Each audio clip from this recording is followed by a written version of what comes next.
Hello friends, we are going to do today one of the very interesting topics in geomorphology. The application part, as I say, or this part which we can see in daily life examples. For example, where are the most beautiful valleys located? If you want to go for a picnic, if you want to go for a trekking, if you want to visit an very deep and dangerous place, which place you will prefer in India at least? You will either go to Western Ghats for trekking, or either you will go to the Himalayan region or any kind of a mountainous region for trekking. You won't go on the flat plains for trekking. What if you go to in the trekking, what do you see deep down? You see a river which is flowing very deep inside, because it flows through a deep valley. How is the valley sides? The valley sides are very steep.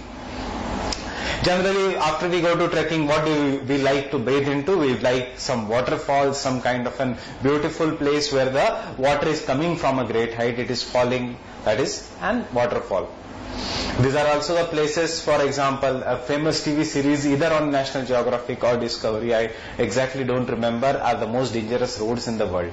So all this you have, all are this roads, this series, movies which are shot, waterfalls which are shown, this all have one common thing, that they are formed by the riverine landforms. And these are the places of tourist interest, these are the places of director's interest, producer's interest, cameraman's fantasies. That is, these are the most beautiful places on the earth. On the other hand, come to the flat plain.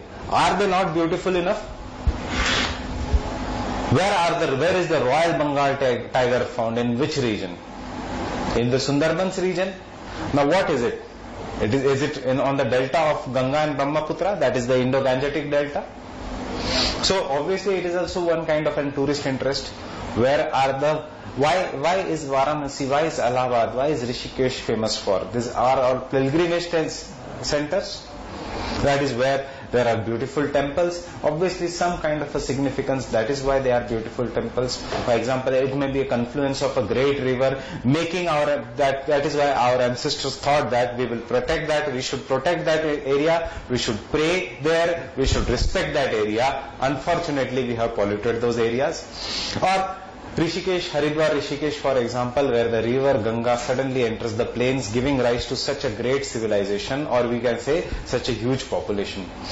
So yes, in the previous lecture we did the different kind of life stages of a river. We also did what are the major landforms found in those stages, but we have not studied the landforms in detail, which we are going to do in this kind of a lecture.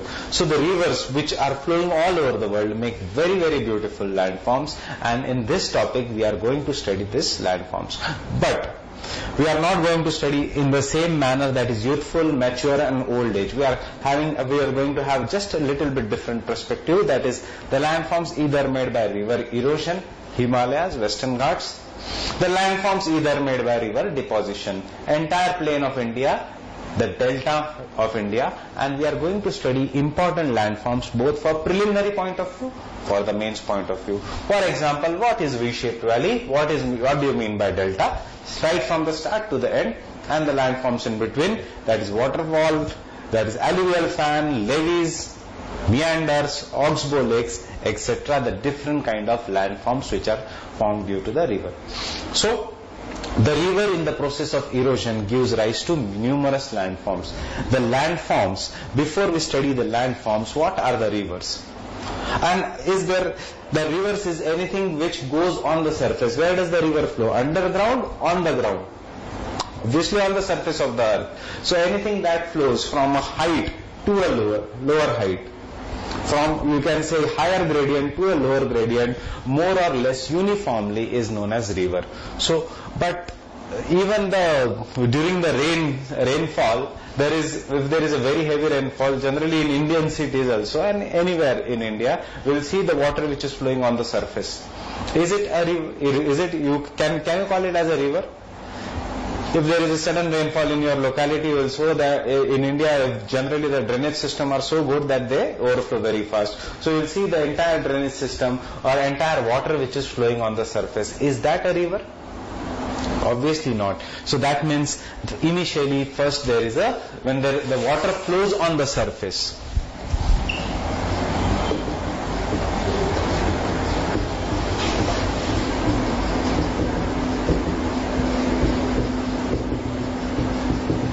surface of earth, when the water flows on the surface of the earth, it is known as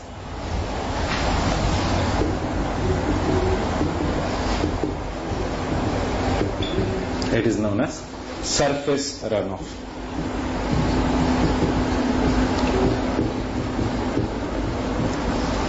When water flows below the surface of the earth, it is known as an groundwater. So what is a surface runoff? Any kind of an flow of water on the surface of the earth is a surface runoff.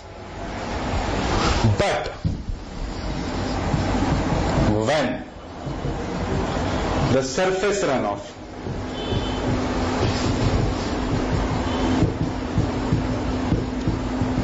is of greater dimension,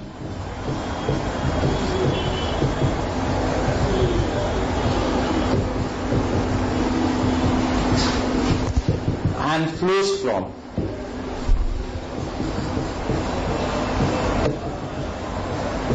a height down the slope,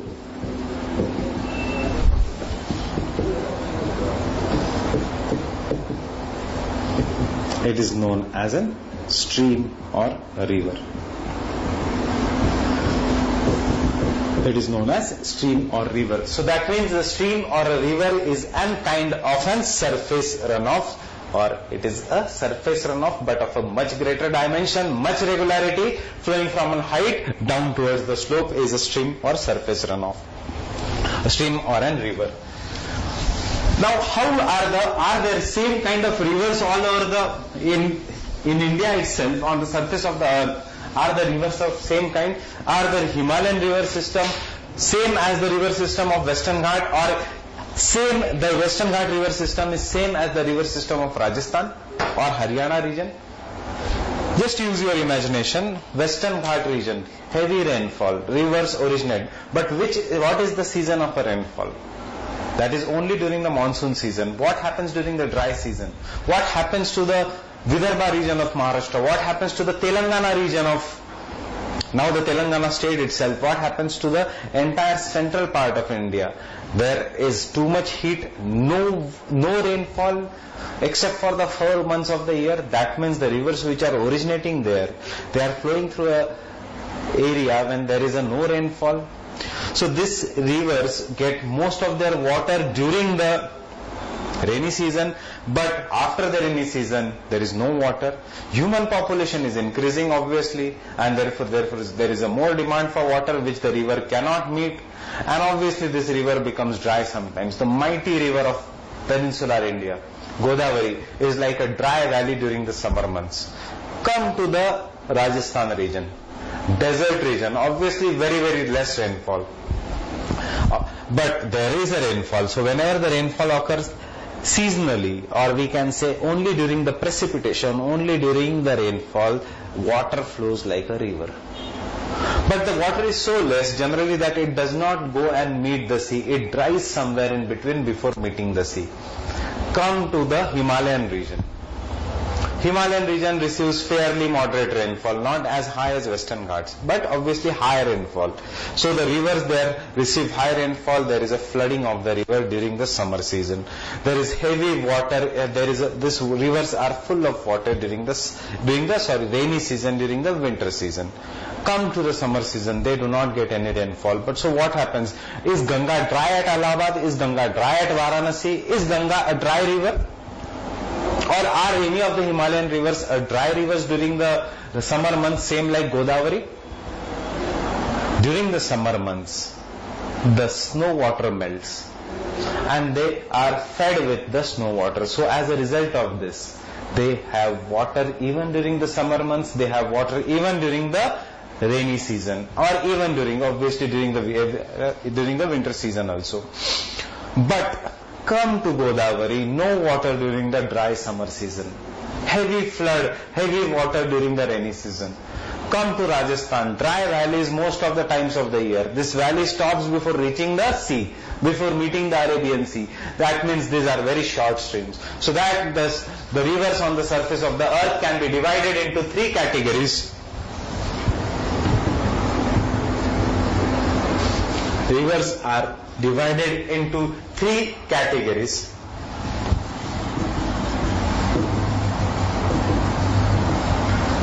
rivers, seasonal rivers,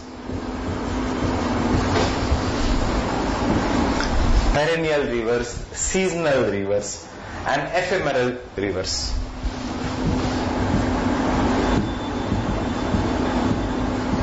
And the ephemeral river systems. What is a perennial river? Come take an example again. Remember your example of a Ganga. Has water throughout the year. That is, it is a permanent river. It does not depend on rainfall. That means it has water throughout the year. These are more like a permanent rivers.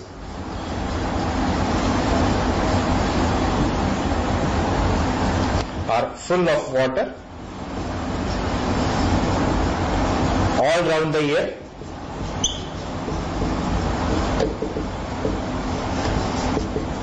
Why are they full of water all round the years? Because during the rainy season, they get rains.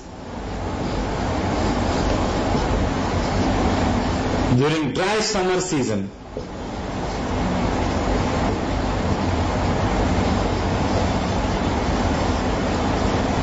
there is a snow melt. There is a melting of the snow, and therefore they are fed with water. Example is Himalayan river system. The entire Himalayan river system are examples of a perennial river systems.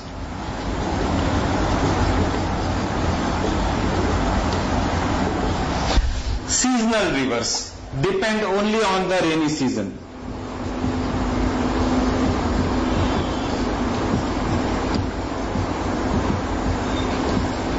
There is no water or very less water during the dry seasons. So during summers,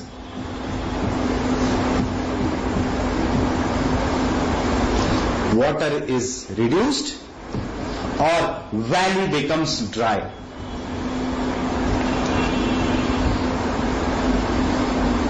Example, Godavari, peninsular rivers.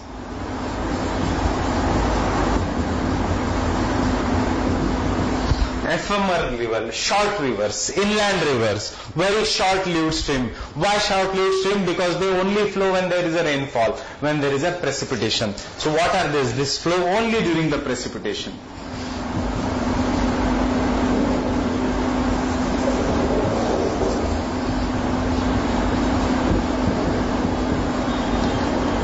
Or only for short duration.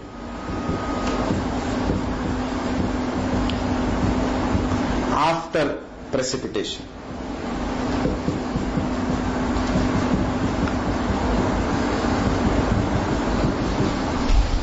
Examples are River Luni. Which state? Most important river of Rajasthan. River Gaggar, most important river of Haryana. Or the rivers in the northwestern part of India, not the Indus Punjab region, Haryana, Rajasthan and the northern Gujarat, that is the Rann of Kutch region. Generally these rivers are inland rivers because they do not meet the sea. They are generally inland river systems. That is, they do not go and meet the sea. So the rivers are classified into perennial, peninsular and ephemeral. This was just a background for the rivers. We have not yet come to the topic. But when you say perennial river system, important for preliminary point of view. Why does perennial river system? Then Himalayan river should come to your mind. Seasonal river system, then the peninsular river should come to your mind. Ephemeral river system, then the Rajasthan region, Rann of Kutch region of Gujarat should come to your mind. Does it have any impact on our living being, on our settlement? Or does it have any impact on agriculture? Yes. Which is the best agriculture region? The North Indian plains, the Punjab region. Why? Because heavily irrigated. Why irrigated? Because they have water throughout the year. If you build an irrigation, the farms are not irrigated, then during this dry summer season the farming does not become productive. Farmers suicides. Mostly ephemeral river system, not much help for irrigation. Why? What is government going to do for it? Interlinking of rivers. Why interlinking of the rivers? Full rivers. gave the water to the dry rivers of the peninsular India. Why? Because these are the areas which are mostly populated. So bring the rivers which are flowing full of the capacity and divert the waters to the peninsular rivers. Topic we will go and do it in Indian geography. This is just for your critical thinking. Think on it. Now coming to the river landforms made by the rivers.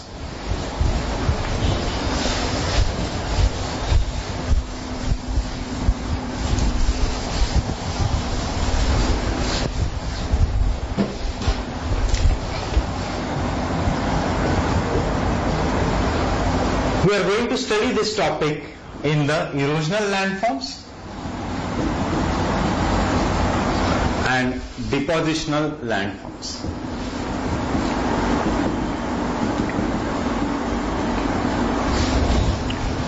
That is the landforms which are made due to the erosion of a river, or the landforms which are made due to the deposition of a river system. So we are going to study this topic in two ways, that is the erosional landforms and the depositional landforms. Now what are these erosional landforms coming? That is due to erosion. In which area, which stage of a river the erosional landforms will be more dominant? In the youthful stage. The depositional landforms on other hand will be more dominant in the middle, that is the mature stage or old age. These are the two different kind of landforms. Now I am going to take, because generally in the preliminary point of view they ask you which of the following are the erosional landforms, which are the following are the depositional landforms, or even if the question comes in the mains examination, explain the landforms made by river, you can write in this way. So this is just one of the perspective of writing the mains answer. If you are comfortable, you can write in the landforms during the youthful stage, during the mature stage, during the old age. Use this lecture with the previous lecture. That is, when I say river valley, yes, what kind of a river landform? It is an erosional landform. V-shaped valleys during the youthful stage, U-shaped valleys during the mature stage. So don't try to interlink. But in the examination, if they ask you V-shaped valleys, then only the youthful stage. So coming with this, we'll first do the erosional landforms.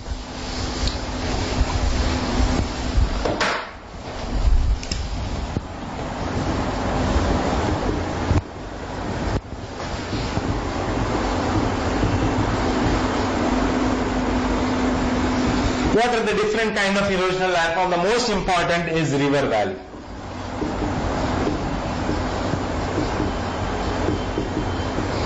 River valley is the most important kind of an erosional landform. It is associated with the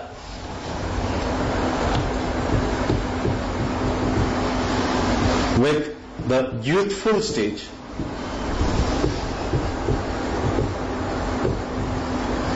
It is associated with youthful stage, which results into formation of an V-shaped valleys. Which results into formation of V-shaped valley. This V-shaped valley, why it is formed? These are formed due to the process of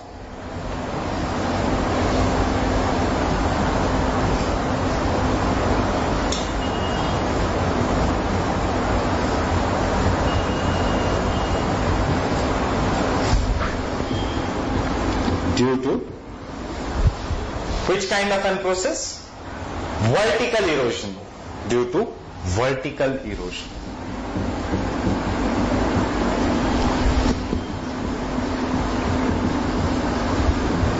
Due to vertical erosion by a mechanism of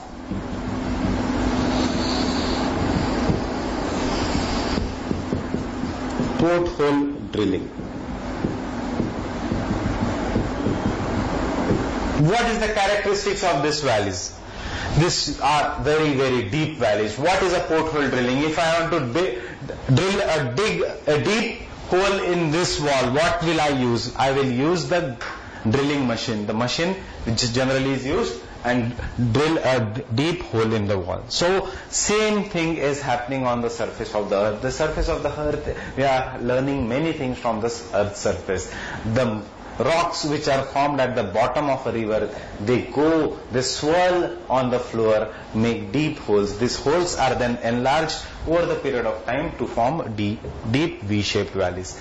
But in the mature stage, these V-shaped valleys are over the period of time converted into flat and broad U-shaped valleys.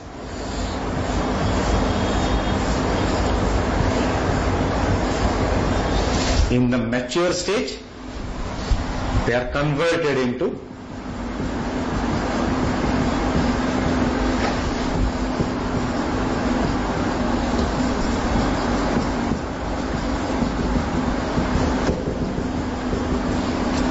flat and broad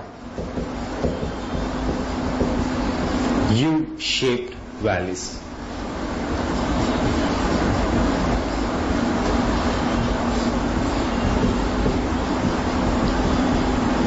Which are U-shaped valleys. Why are they converted into flat and broad U-shaped valleys? Why? Because of the mechanism of lateral erosion and deposition. So these are the one of the major feature. How are they converted? Because of lateral erosion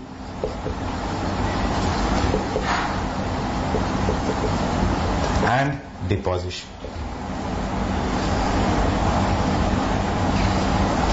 These are converted due to the process of lateral erosion and deposition. So the river valley is one of the first. They are associated with the youthful stage. Which kind of a river valley is associated? Only the V-shaped valley. What are these V-shaped valleys? These are due to vertical erosion by the mechanism of porthole drilling. What is the mechanism of a porthole drilling?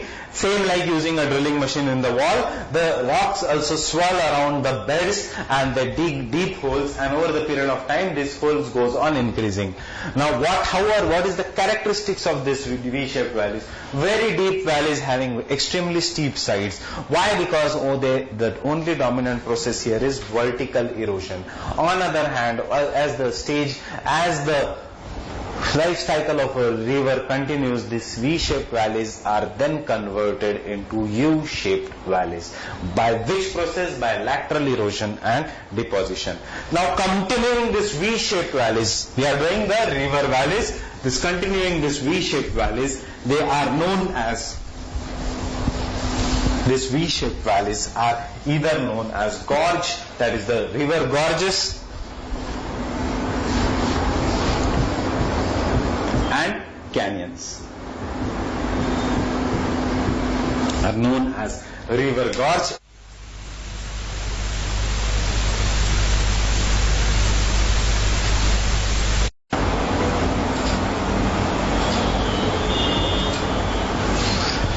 Now what are these gorge and canyons? Very, very deep valleys having extremely steep sides are known as gorge or canyons. So this very deep valleys having steep wall-like sides are known as gorge or canyon. Why are they formed? They are formed due to, again V-shaped valleys. Why are they formed? They are formed due to vertical erosion. So formed due to vertical erosion.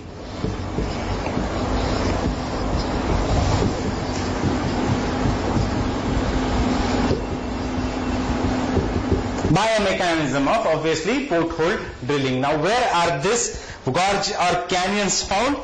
These are formed due to again active down cutting. Vertical erosion will lead to active down cutting.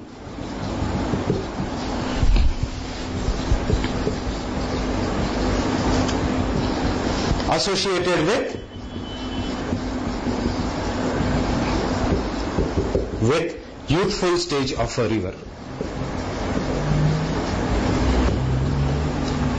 Associated with the youthful stage of a river. Very deep valley sides having Wall-like sides formed due to vertical erosion, active downcutting associated with the youthful stage of erosion are known as river gorges. These are so deep that generally many times the floor is not seen. Now what is the word canyon means? What does the word canyon means?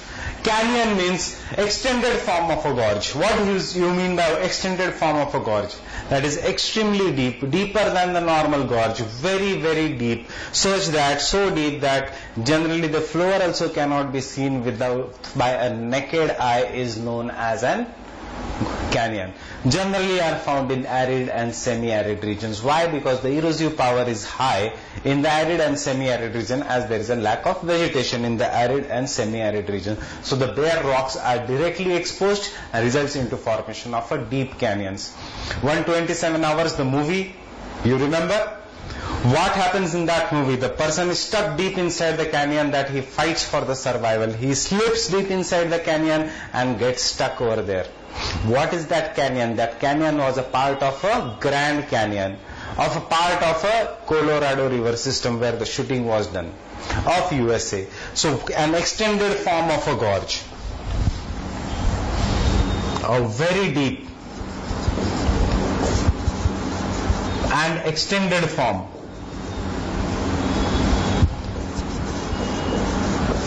of gorge is known as canyon, associated with arid and semi-arid regions.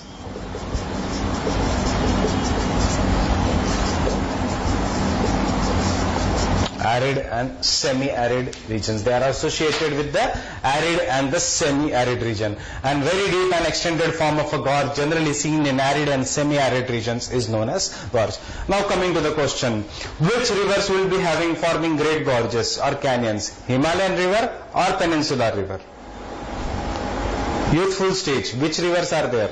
Himalayan rivers are in youthful stage because they flow through the youthful topography. Youthful topography means mountainous regions. So the Himalayan rivers there are numerous gorges and canyons in the Himalayan rivers.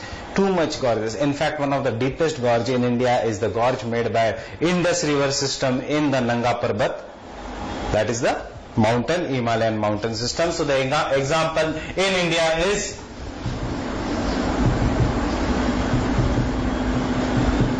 Indus Gorge, when Indus cuts through the Nanga Parbat mountains.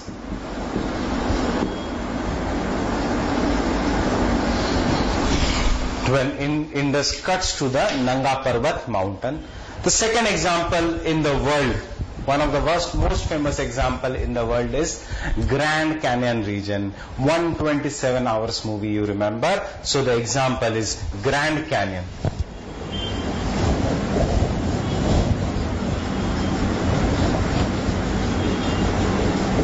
On which river system? On River Colorado.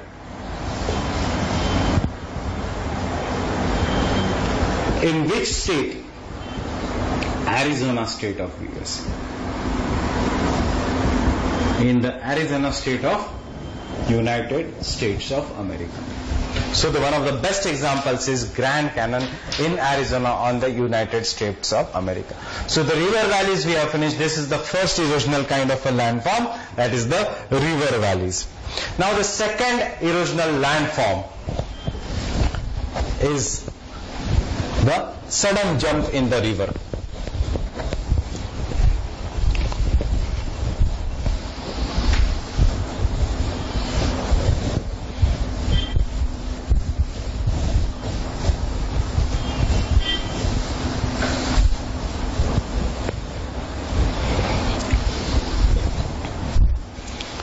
The second kind of an erosional landform is waterfall, rapids or cataracts. If you are going through Mumbai-Pune Express Highway, or if you are during the rainy season, if you are going through Himalayan regions in the rainy season or northeast mountainous regions in the rainy season, you will see numerous waterfalls coming down only during the rainy season. But on the other hand, if you are going through Madhya Pradesh you will find the largest waterfall in India, that is the Dhuandhar Falls. What do you mean by Dhuandhar? Smoky.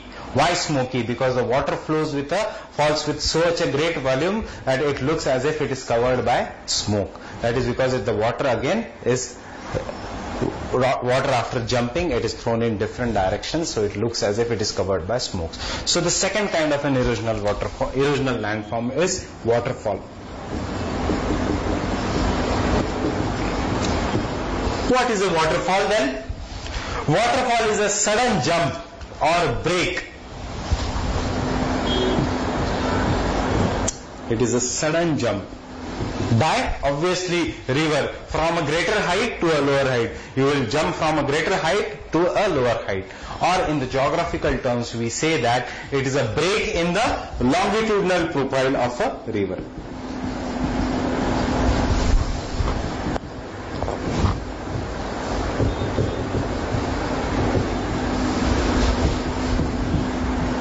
It is a break in the longitudinal profile of a river. Why it is known as a break in the longitudinal profile? It is known as because if we see the profile of a river, if you remember the diagram of a previous lecture, youthful stage, mature stage, and then the old age. And then obviously the river will go into the sea. Now if there is a waterfall, it will be shown like this profile, jumping. So isn't these two are the breaks? That is, there is a sudden jump in this region and sudden jump in this region. So the sudden jump or a break in the longitudinal profile of a river is known as a waterfall. Now there are obviously numerous kinds of an waterfall. The waterfalls of a smaller dimensions, which are smaller waterfalls, while the waterfalls can be of a larger dimensions. That is a Niagara Falls, the most famous waterfall. It is the dream of everyone to go and visit the Niagara Falls in USA. That is the waterfalls of a greater dimensions. So waterfalls of smaller dimensions are known as rapids. The waterfalls of a greater or larger dimensions are known as cataracts. So what are the rapids?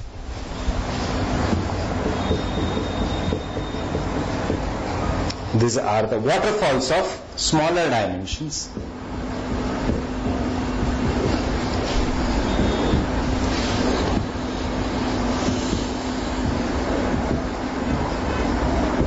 While what are these cataracts?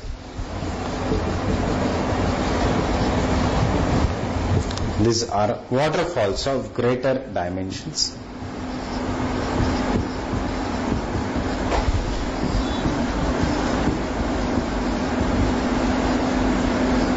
Or larger dimensions.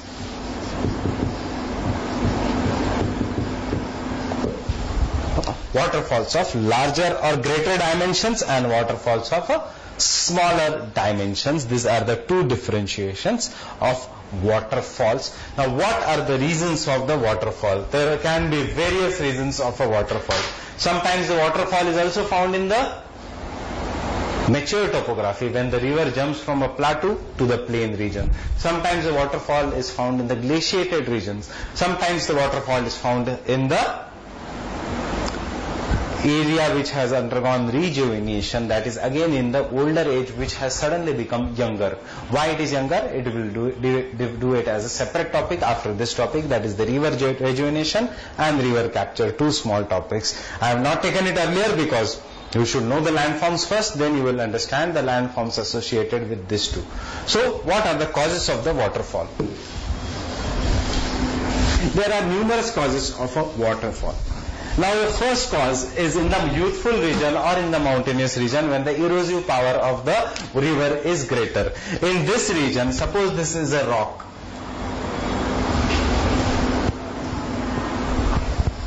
Now it consists of an hard rock, it will consist of a soft rock, hard rock, and maybe a softer rock. So consider this red color rock as a softer rock.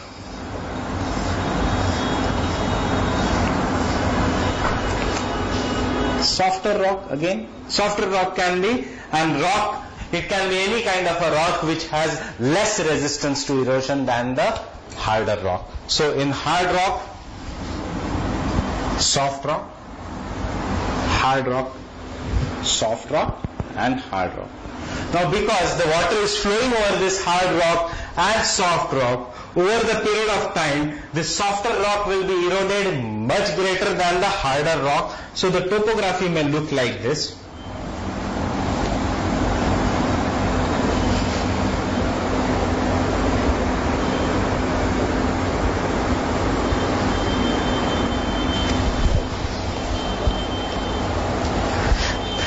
Because the softer rock has been greatly eroded as compared to the harder rock surface. Obviously, because the water again is coming with a greater height, this rock will be eroded, but the softer rock will be eroded more as compared to the harder rock. As a result of this, the water which is here will jump downwards, resulting into formation of an waterfall. It will flow, again jump downwards, resulting into formation of a waterfall. So one of the first reasons for the formation of a waterfall is unequal resistance of hard and soft rock, or we can say differential resistance of a different kind of an rocks. So the first reason for the formation is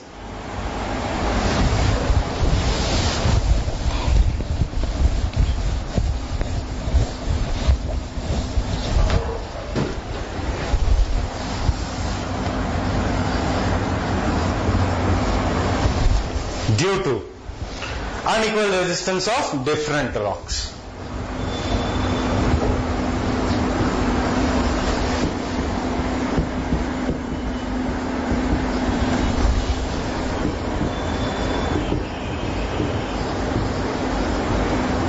Due to the unequal resistance of different rocks.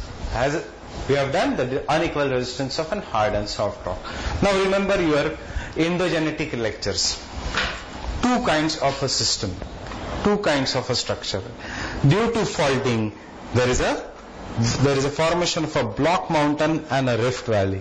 And if a river is flowing through this block mountain, it will fall in the waterfall, it will fall in the rift valley, it will jump in the rift valley because it is at a lower height, resulting into formation of what? Again, an waterfall. That is, the second reason is due to fractures and due to faults. Very simple to understand. Due to faulting, rift valley, block mountains, river which flows over the block mountains falls on the rift valley, making an waterfall. The second reason is due to faults and fracture.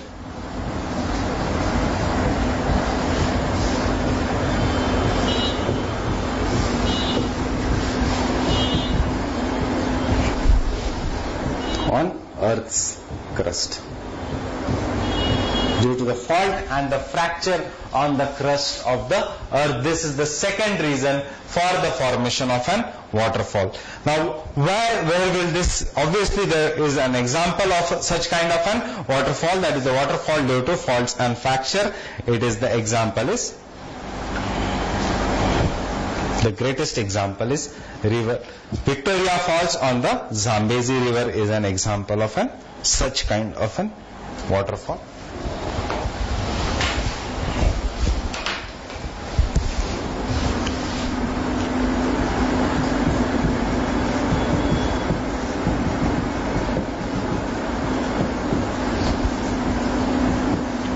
On river Zambezi,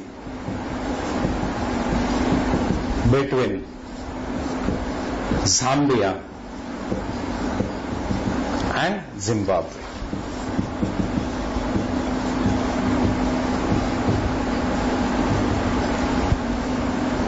Obviously, which continent? African continent. One of the largest, not largest, one of the largest waterfalls in Africa. That is, there is so much, it falls for a depth of 360 feet from the surface. It is due to faulting and fractures. So Victoria Falls on river Zambezi between Zambia and Zimbabwe is another reason for an waterfall. Now, what is a plateau? Plateau is a table-like flat surface. It's a flat surface but having steep sides. That is why we call it as a tableland or table-like platform. What is a plain? Flat surface at a lower height, generally near the sea level. So a flat surface at a lower height and a flat surface at a higher height, having steep side. So when a river which originates in the mountainous region, it flows over a plateau, and when it will come to the plain, it will obviously jump, resulting into formation of a waterfall. So the third example is when the water falls from plateau towards the plain regions of India, that is, or anywhere in the world. When the water comes down from the plateau to the plains. In India, Kaveri river originates in the Western Ghats. It flows through the Karnataka region, and then it suddenly comes down, making a waterfall before going and entering the Bay of Bengal. So kind of a waterfall, that is, this is an example of a peninsular plateau.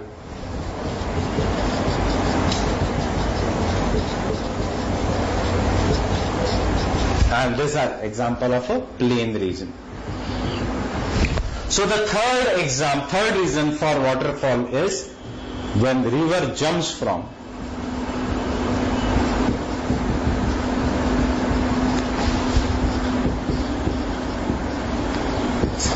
plateau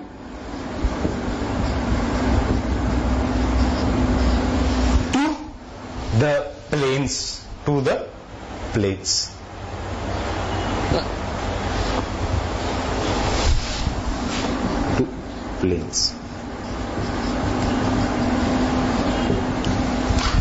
Now, this is an example. What I have given is the peninsular plateau region, Karnataka region, Tamil Nadu plain region, or even some parts of Karnataka. When the river Kaveri flows through the peninsular plateau and it jumps in the Tamil Nadu plain, making an waterfall. That is when the river jumps from plateau to the plain. This example is Shivasamudram Falls.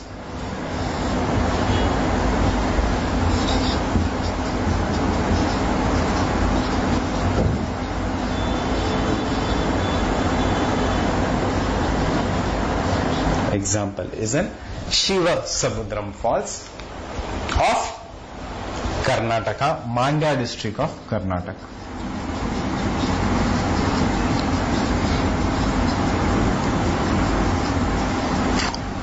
Why it was famous? Because it was having the first hydroelectric power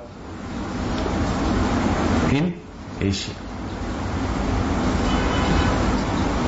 Not only in India, in the Asia, this was the first hydroelectric power station in Asia.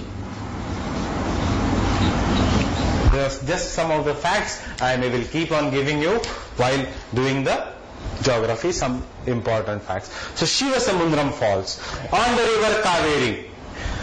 When the river jumps from Karnataka plateau region to the Tamil Nadu plains region in the Mandya district of Karnataka is an example of an third kind of an waterfall. Why it was very, very famous? It is obviously very beautiful waterfall, but you also remember that the first hydroelectric power plant in Asia was on this kind of on this river system.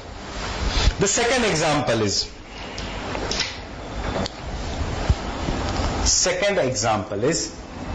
of such kind of an waterfall is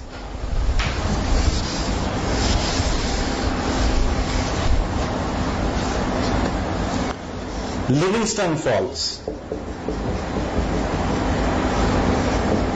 Livingstone Falls. Livingstone Falls on river Congo.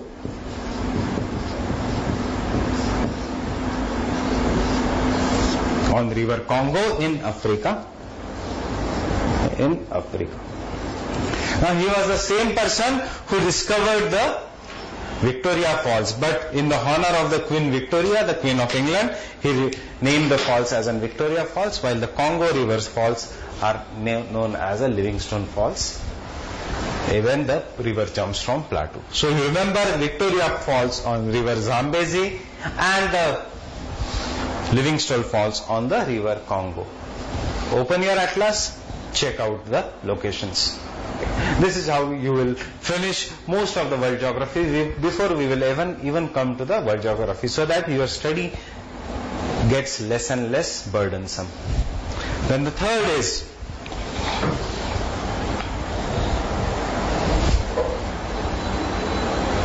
the fourth reason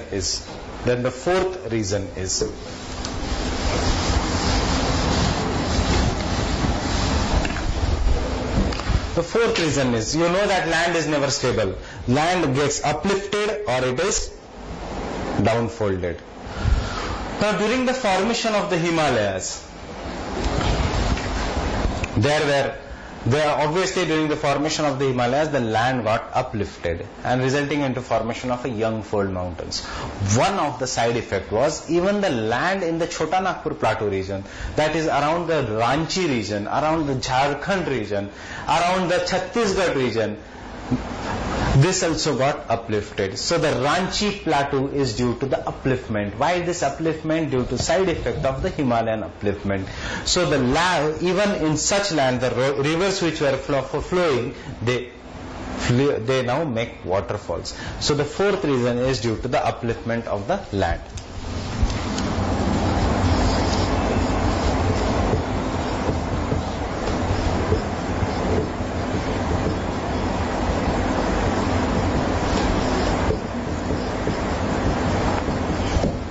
Due to an upliftment of the land. Due to upliftment of an land. Example of this kind of an waterfall is Khundru Falls.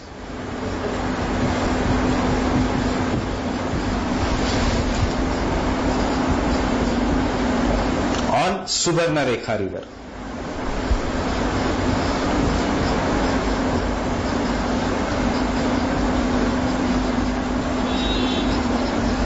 On Subarnarekha River. Jog Falls.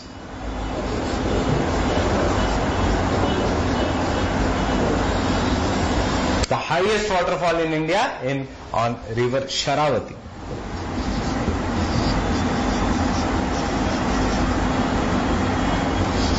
On river Sharavati.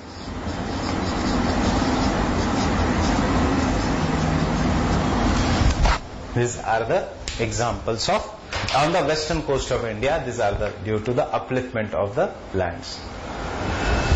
Now the fifth reason for the formation of an waterfall is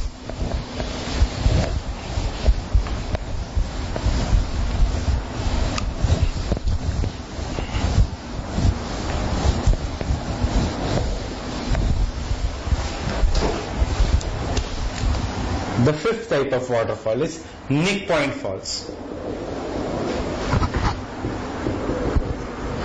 Nick Point Falls. Formed due to river associated with river rejuvenation. They are associated with river rejuvenation.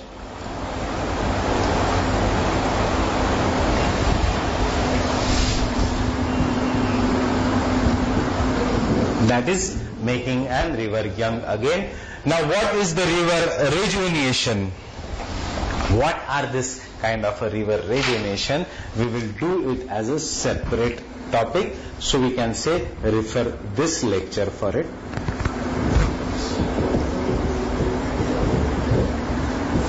That is, we are doing what? This is a separate topic, river rejuvenation.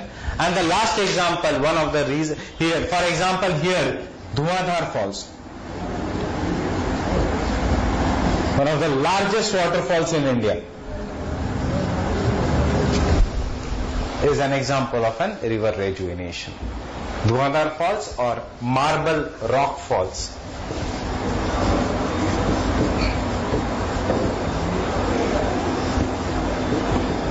On river Narmada.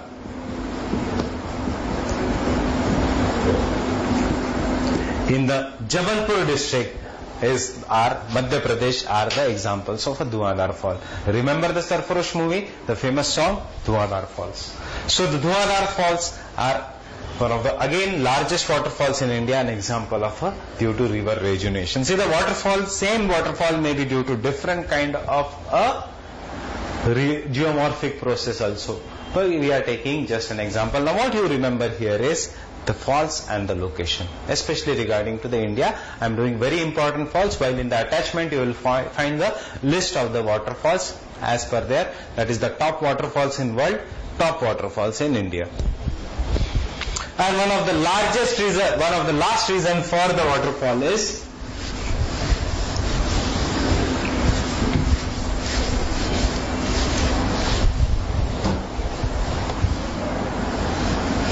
Hanging Valley Falls.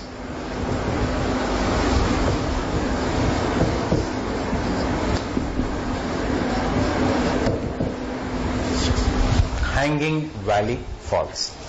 Now what is this Hanging Valley Falls? We have not done this topic. In the glacier regions, in the glaciated regions, ice or snow is much more powerful agent of erosion because of it being a solid, rock solid. It is just a surface as an agent. On the other hand, water being fluid, it is comparatively less dominant agent of erosion in that particular locality. So when the glacier moves, glacier is river of a snow. So same like a river, it is having its own tributaries. There are tributary glaciers, there is a main glacier. Now this main glacier is a very big river of a snow which flows through a valley down the slope under the influence of a gravity, and during such times it erodes the valley floors at much greater depth as compared to the tributary glaciers. So the tributary glaciers join the main glacier from a certain height. Such kind of valleys are known as hanging valleys. So hanging valley falls are associated with glaciated topography. When the ice melts, it becomes an waterfall. Common in New Zealand, common in Canada, common in glaciated regions of the world in the higher latitudes. See, if the movies are like Lord of the Rings, the movies are this kind of a category, you will see most of the valleys are examples of an hanging valley. So what are these hanging valley falls? Again, these are associated with the glaciated topography.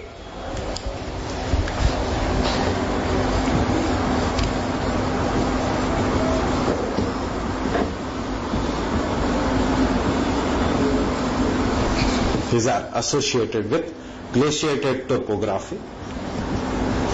When the main glacier, why are they formed? Because the main glacier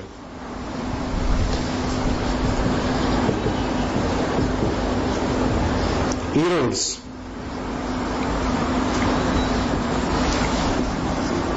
the valley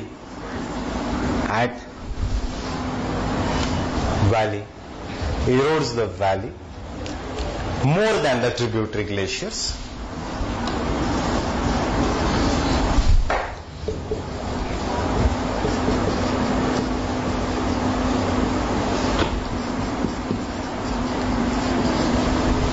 Resulting into tributary glacier joining from a higher height, resulting into hanging valley falls. So we will refer this topic in glaciated topography.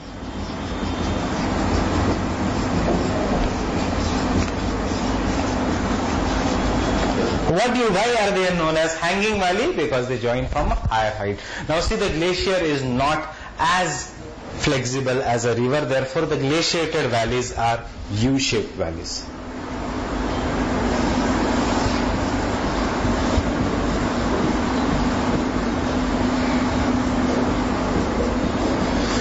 So V-shaped valleys associated with the youthful topography of a river, U-shaped valleys are associated with the glaciated topography. These are the different kind of waterfalls that we have done, the 6 different kind of waterfalls. Now, where will be this glaciated valley common or hanging valleys common? In Norway, in Sweden, in Canada, in New Zealand, that is in the higher latitudes they will be common all over the world. The third kind of an topography are portholes or depressions on the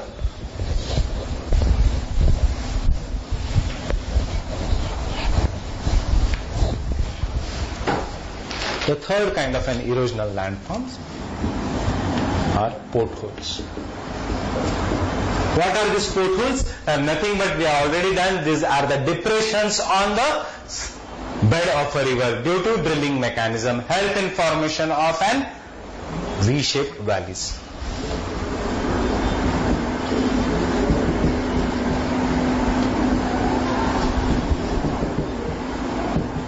These are the depressions on the river beds. They help in the formation of an V-shaped valleys. Now the next kind of an topography, erosional landform, is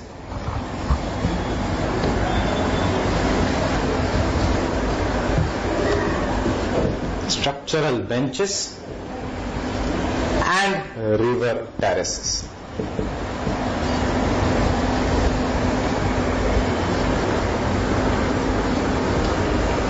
River terraces. What are the structural benches and river terraces? Commonly you must have seen a photography, a movie scene or a painting where the river is flowing and a person is sitting thinking on an kind of an elevated kind of a platform and the river flows in a valley. Such kind of a flat elevated platform is terrace. What is a terrace? You can enjoy the view. It is at a higher height. Such kind of an, even the geography, such kind of a flat platform where you can enjoy the view of a river is an terrace or a structural bench. Again, it is associated with the river rejuvenation. What is a river rejuvenation? We are going to do it in the next topic. So, such kind, what are the structural benches and elevated landforms? A step like flat bench, a landform. A step like flat bench on either side of a river.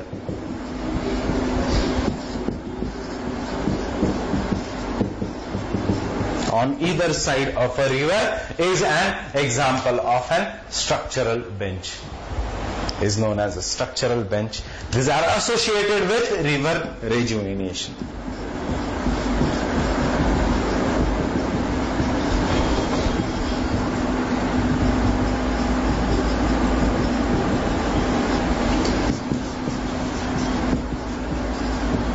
These are associated with river rejuvenation. They are associated with river, making a new river again. As I told you, we are going to do this topic separately. How do this look like for a diagram? You can just have this look at a diagram. Now this is a V-shaped, U-shaped valleys. And if a river is flowing through this U-shaped valley, if the river erodes this valley further, how will it look like?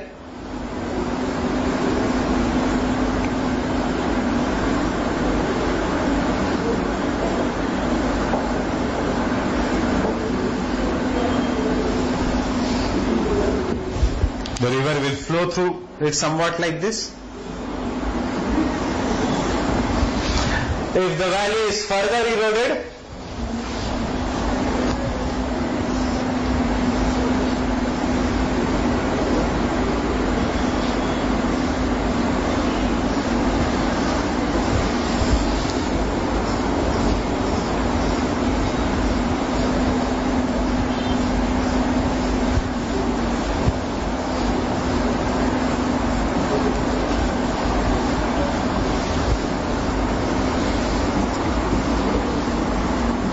if the valley is further eroded, it will look like this.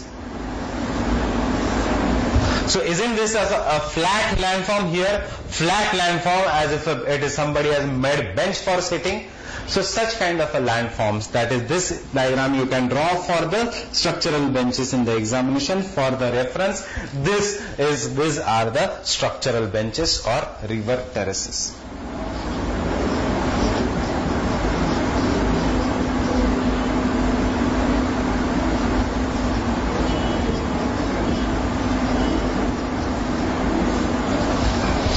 Why I said it is associated with river rejuvenation?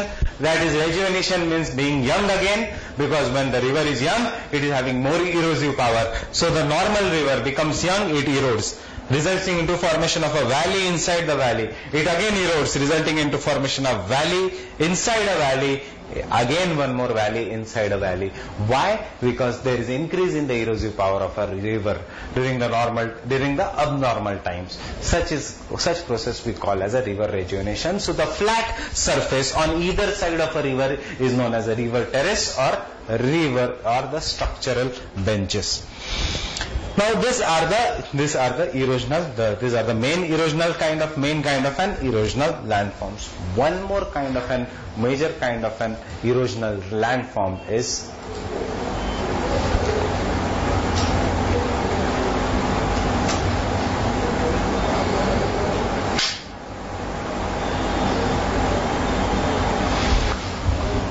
the meander of a river. Before I go to the meander of a river, I missed that topic in the waterfall. Are the waterfalls of any kind of importance? Are the waterfalls of human importance? Do the waterfalls influence the settlement, or do they influence the economy?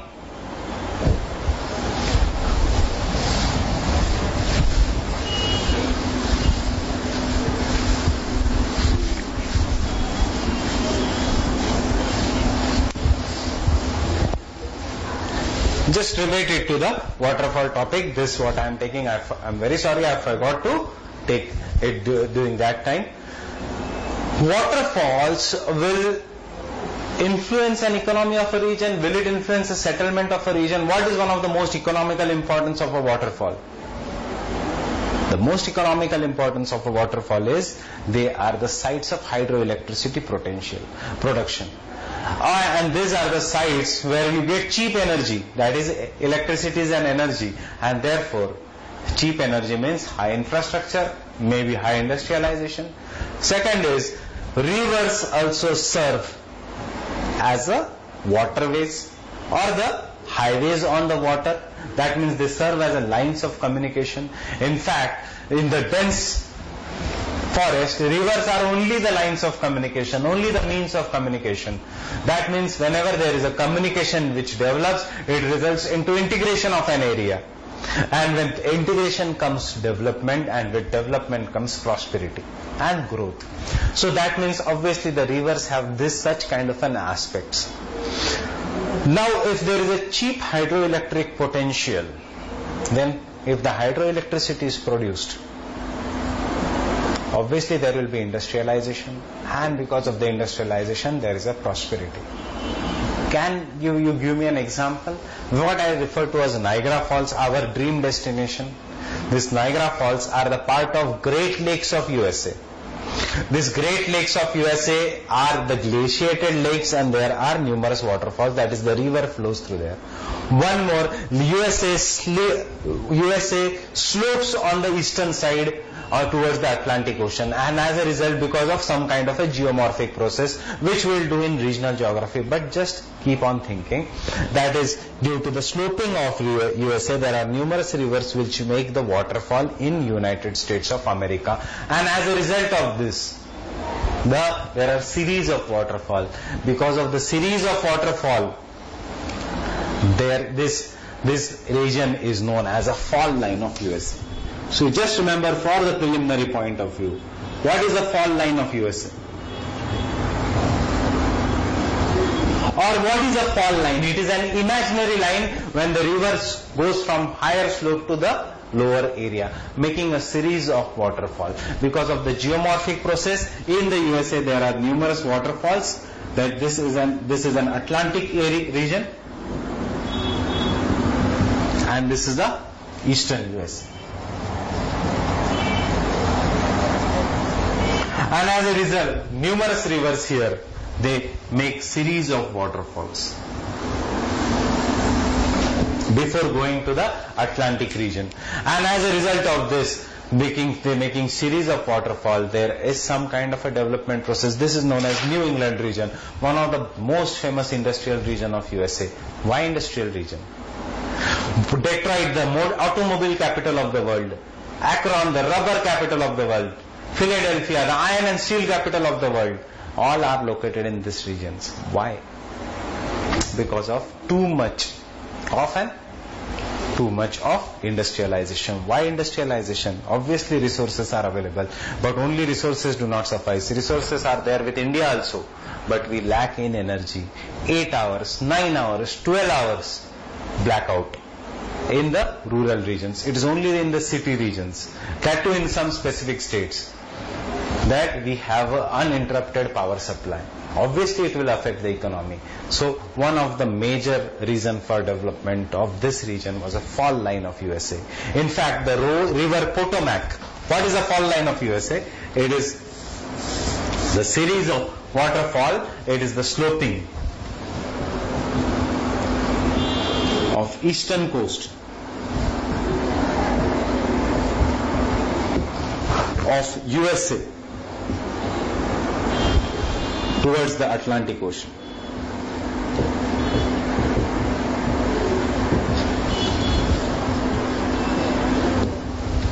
Towards the Atlantic Ocean. This is one of the highly industrialized region in the world. One of the important river is river Potomac here.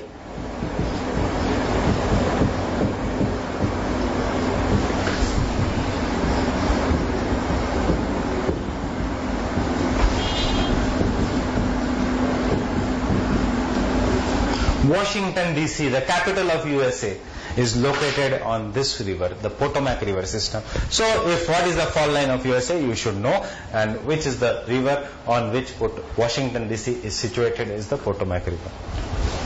Similarly, there is a series of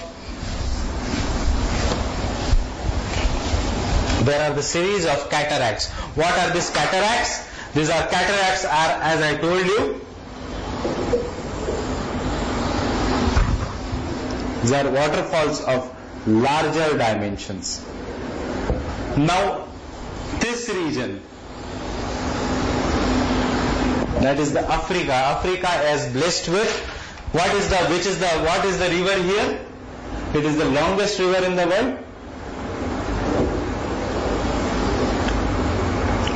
It is River Nile. Now, River Nile flows through Africa. It is the longest river in the world. As I told you, longest the river, what is the blessing? Is the cheap communication network. That is, River Nile should serve as an means of communication right from the Mediterranean Sea region to the southern part of Africa. That is, right from the Mediterranean region to the savanna region, to the desert region and the interiors of the Africa. And what is the location? See, imagine what is the location. West Asia, oil-rich countries, Mediterranean and Europe. So, Suez Canal is located here. So, all the ships from Europe can come and directly go to the Africa, resulting into economic prosperity of Africa. But is Africa America in the terms of economic property? Or is it Europe in the terms of human development and economic prosperity? No, obviously not. One of the poor continents is Africa. Why? Because River Nile is not communicable. It cannot be used for communication. It cannot be used as a means of communication. It cannot be used for waterways. The reason being there are 6 cataracts.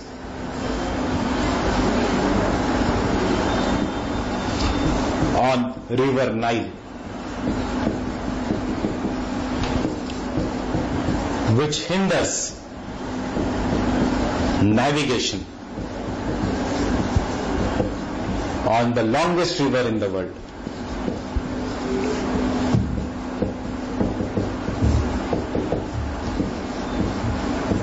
On the longest river in the world.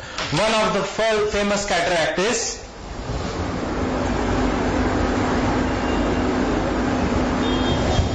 one of the famous cataract, that is a kind of an waterfall, as I told you, famous for HEP generation. So on the famous cataract is the Aswan Dam located.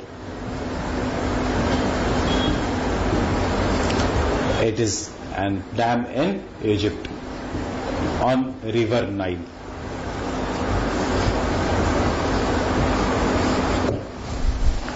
Its reservoir is known as Lake Nasser. Open your atlas, see this part of Africa, you will see a small line, that is Aswan Dam. Where it is located? On river Nile. In which country? In Egypt. What is Lake Nasser? So use your this thing. So this is why one of the question can be why the river Nile cannot be used for navigation, because there are 6 cataracts on river Nile which hinders the navigation on the longest river in the world. And for the mains examination, interlink. That is, how is navigation important? Why are we focusing on the Ganga river? Why are we focusing on the use of Ganga as a means of transport? Is it positive? Is it negative? I will leave it on your critical thinking till the time we come to the economic geography.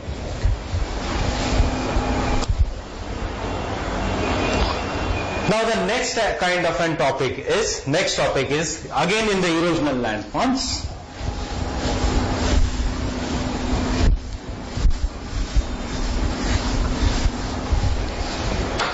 Next topic, even in the erosional landforms, is we are doing the erosional landforms.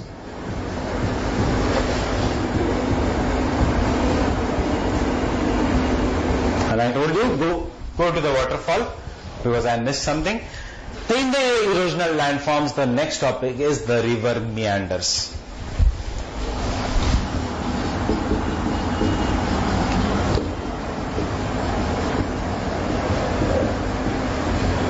What are these river meanders and why they are erosional landforms? Now the river meanders in each and every path.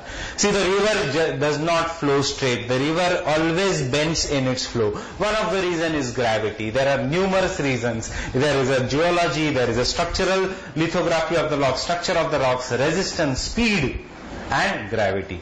River even meanders in the youthful stage, but it is properly developed in the mature and best developed in the old age. But remember, it is an erosional landform.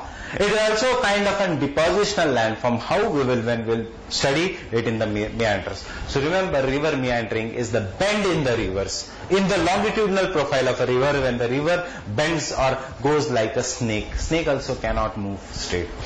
There are numerous reasons for meanders, and from where does this word river meander comes? The river meandering comes from the name of a river, meander in Turkey. So what are these meanders? Meanders are bend in the rivers, or we can say river never flows straight. River never flows straight.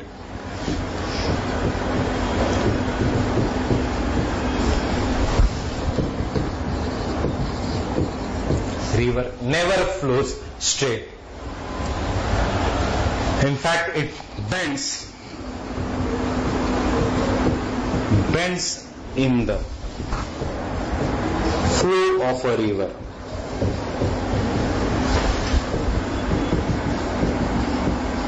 The bends in the flow of a river. How are these bends? These are not straight. These are sinuous bends, or we can say the sinuous bends on the flow of a river are known as river meanders.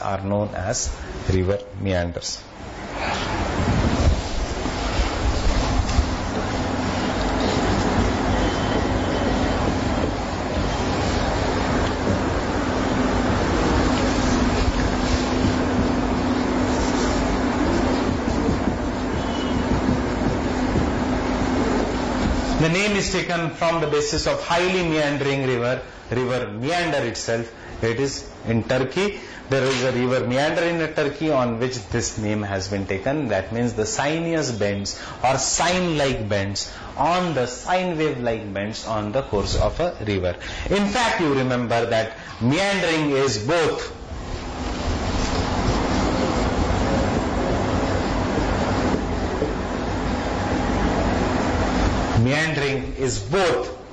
the result of erosion and deposition. Meandering is both.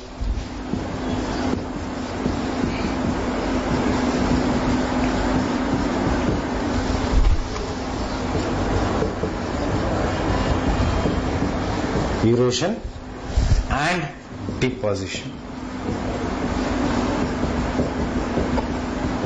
Meandering is both the result of erosion as well as the deposition.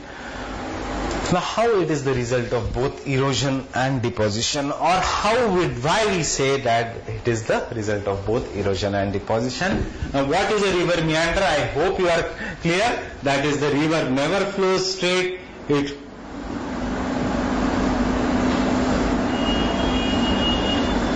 will always flow in a bend-like format. These bends in the river are known as a river meander. So the river you generally see, it will be flowing like this bend. So such bends in the river are known as river meanders.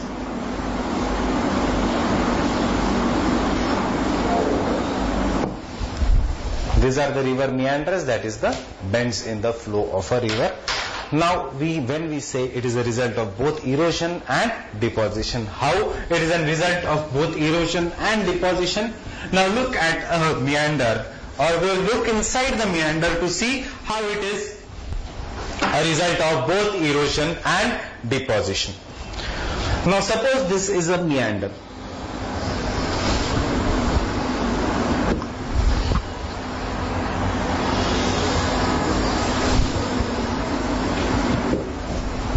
Inside the meander, water is coming this way and it is hitting this coast here. After hitting this part, obviously there is more and more erosion on this part. After that, water is turning and it is coming and hitting this part. I am saying you what happens inside the meanders. So inside the meanders,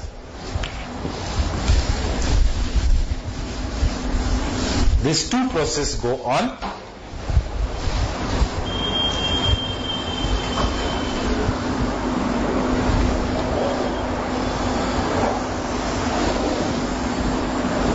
That is, the water flow comes and it hits this part because of the flow.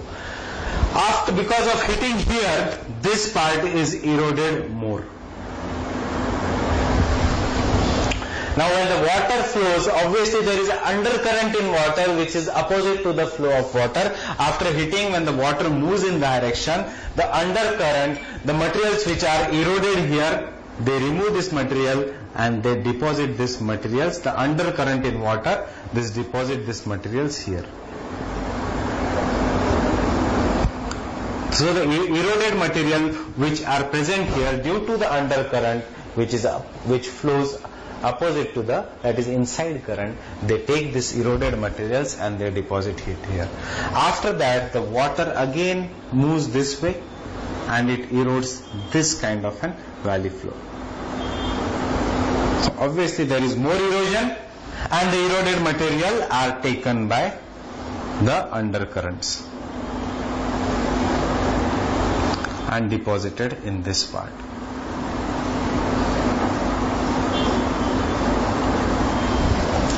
The same thing will happen here. Again, water will move in this direction. After striking this part, it will be eroded more, and the undercurrent will carry this eroded material and deposit it here. So that is why we are saying that the meander is the result of both erosion and deposition. Why? Because this part, the blue part is getting eroded, this part is getting eroded, this part is getting eroded. On the other hand, the red color is getting deposited, the eroded material. Why? Because of an undercurrent. As a result of this, inside the meander, there is an erosion in this part.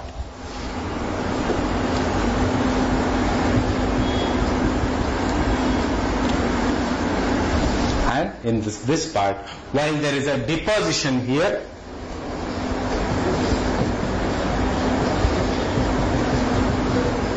there is a deposition here and there is a deposition here. So these are the three regions where there are depositions. Why there is a deposition? Because of an undercurrent. So inside the meander there are two kinds of a slope. The eroded slope is known as river cliff,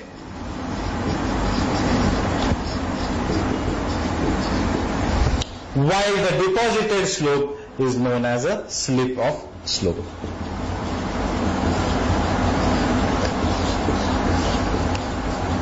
Slip of slope. What is this? This is the river current, or what is this? This is the main river current which comes. And what is the red color line? This is a river undercurrent. So this is a flow of water,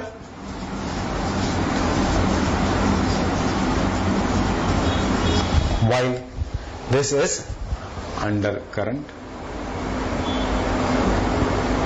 I'll mark this because it becomes too messy there. It is undercurrent.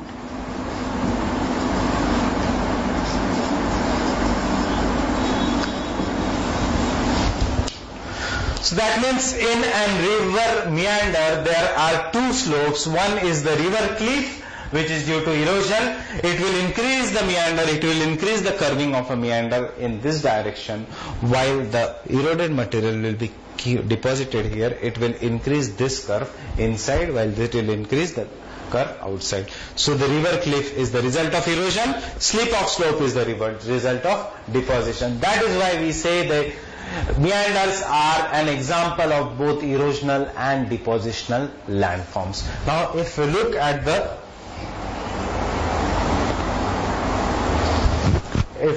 inside the river, inside the meander, in fact you draw these diagrams, just get these diagrams marked that there is a deposition here.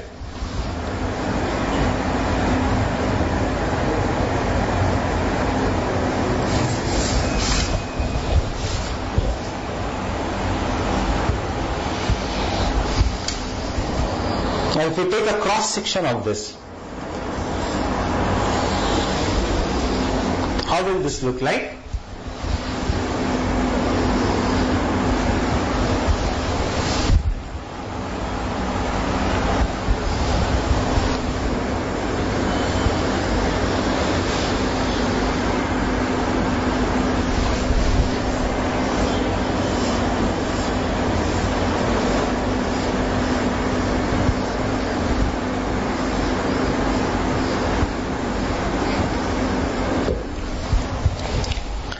This part, consider this part as a slip of slope. Well, this part is a river cliff. If the river is here, there is a deposition in this part. Why is this deposition? Because of the bottom current here, which brings the eroded material, while there is an erosion of this part, erosion of the other part.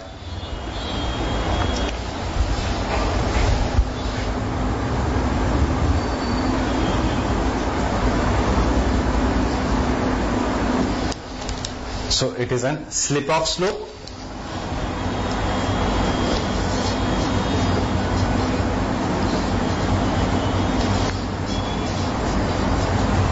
That means it is this kind of a slope. And this is river cliff.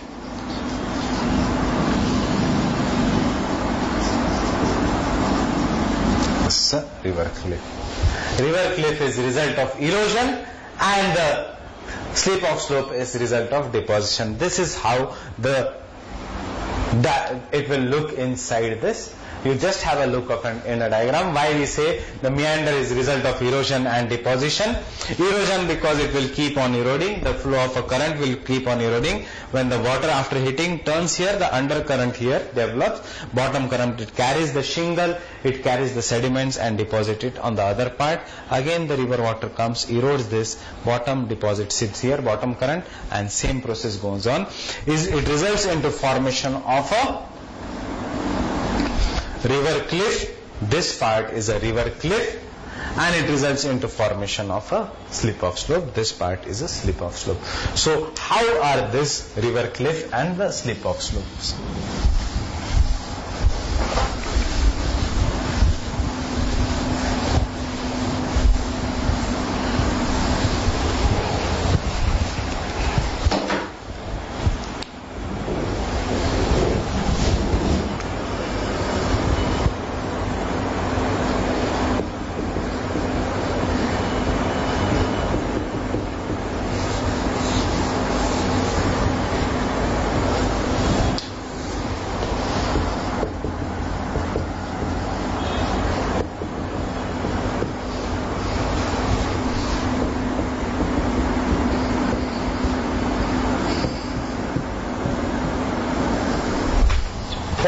a river cliff. If you are standing here inside a meander, how does the river cliff look like? It is formed due to erosion.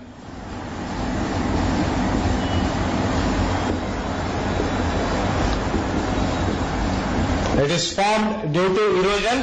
How does it look like? It is concave and steep side. Isn't it not like a cave here? Concave. It is concave and steep. On the other hand, gentle slope formed due to shingle deposition by bottom current. It is convex and gentle.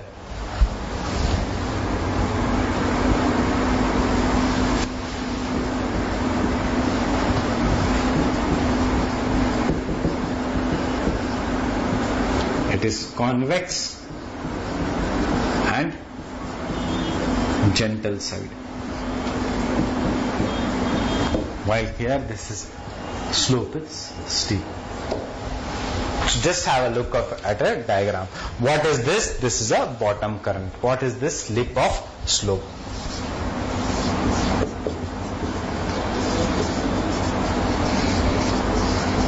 Slip of slope. Have a look at the diagram here.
Now the next kind of an erosional landform, or the landform which is formed due to erosion, is again very interesting kind of a landform. It is known as an oxbow lake.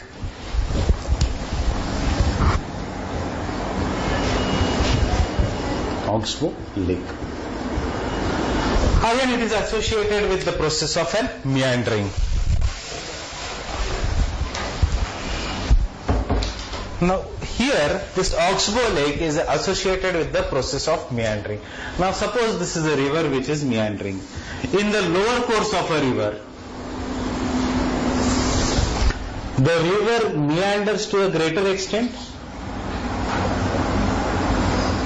If this meandering river is there, and in the lower course this meandering river meanders to a greater extent. So over the period of time, due to, as we have seen in the meanders, due to erosion, due to deposition, this meanders will become more and more bending and more sinuous, and as a result, over the period of time,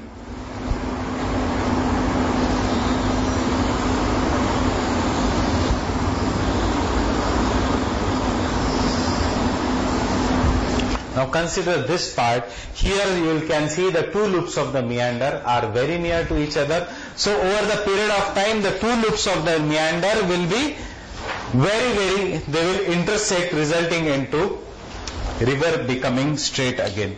So if these two loops of the meander intersect here, the river will become straight, and as a result of this, it will abandon the loop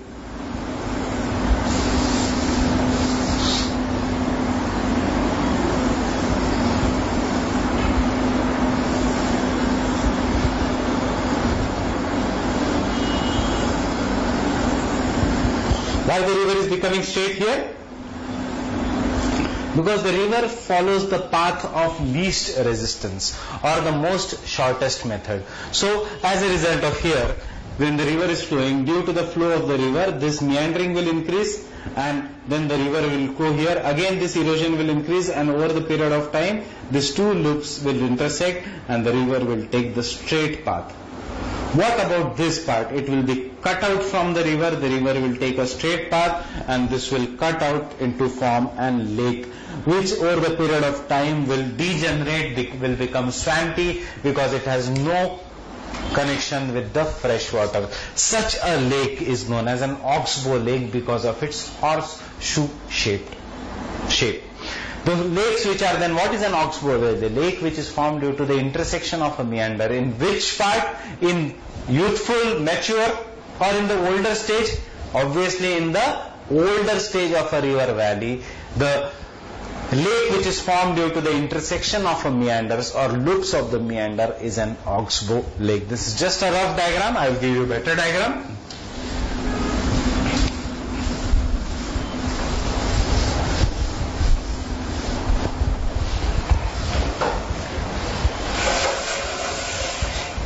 So in the lower course,